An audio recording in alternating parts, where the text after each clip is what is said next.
The moment her Uber pulled away from the driveway, I felt something I couldn't explain. An odd weight in my chest, as if my instincts were warning me. Laura had been talking about this girl's trip to Miami for weeks, brushing off my half-joking concerns with a laugh and a kiss on the cheek. "Don't worry," she had said. "It's just us girls. Sun, shopping and cocktails." I told myself to trust her. After all, she was my wife. But 3 hours later, as I sat at my desk sipping lukewarm coffee, my inbox pinged with a new message. The subject line froze me. "You deserve to know the truth about your marriage." My heart thudded. Hands trembling, I clicked it open. The email was anonymous. No name, no signature, just words that sliced through me like glass. "Your wife isn't in Miami for a girls' trip. She's with someone else. A man. They've been seeing each other for months. Tonight, check her phone records. The proof is there." I read it 3 times, each sentence burning deeper. 1,000 thoughts raced in my head. Was this a cruel prank? A mistake? Or was the gnawing unease I'd been trying to bury finally clawing its way to the surface? When Laura called that evening, her voice was light, almost too light. "Hey babe. We just landed. The hotel's gorgeous. You'd love the view." I forced a smile she couldn't see. "That's great. Who's all there?" She rattled off a few names of friends I barely knew. Her laugh sounded rehearsed, like she was reading from a script. "I'll call you later, okay?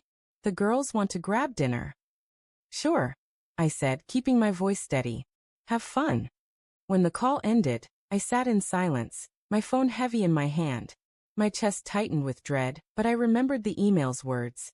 Check her phone records. That night, I logged into our shared phone account.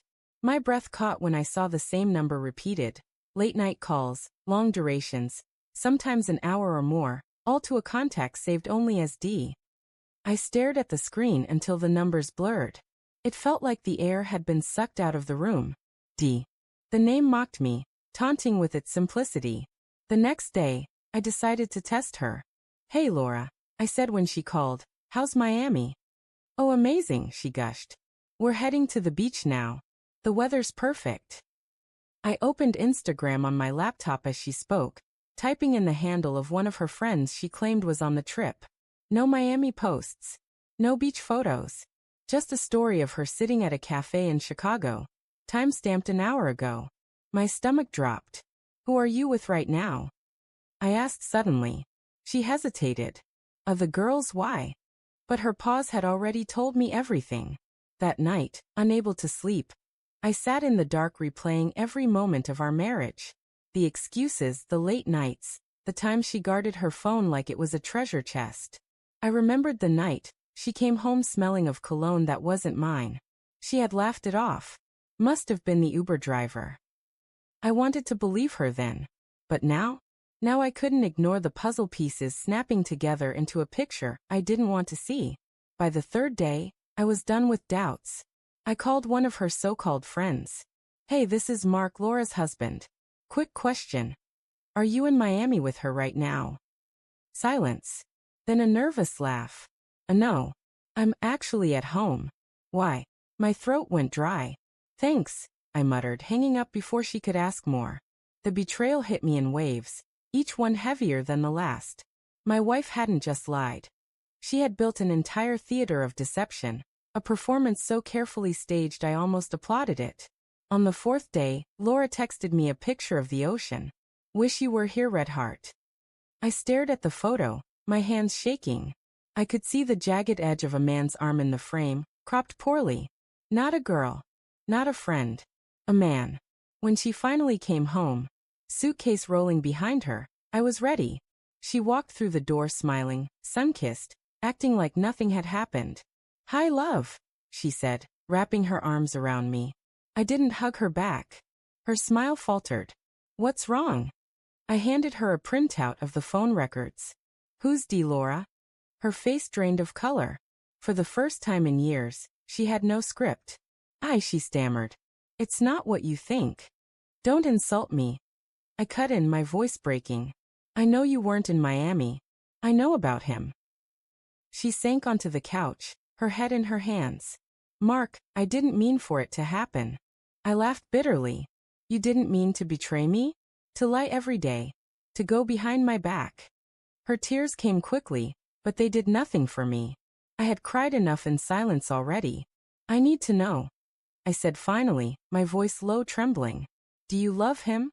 She looked at me then, eyes wet, and the pause before she answered was the longest second of my life. I don't know, she whispered. That was it. That was the dagger. Not even the affair itself, but the fact that after all our years together, she couldn't say no. That night, I slept in the guest room. She knocked once, twice, but I couldn't bring myself to open the door. Lying there, staring at the ceiling, I realized something.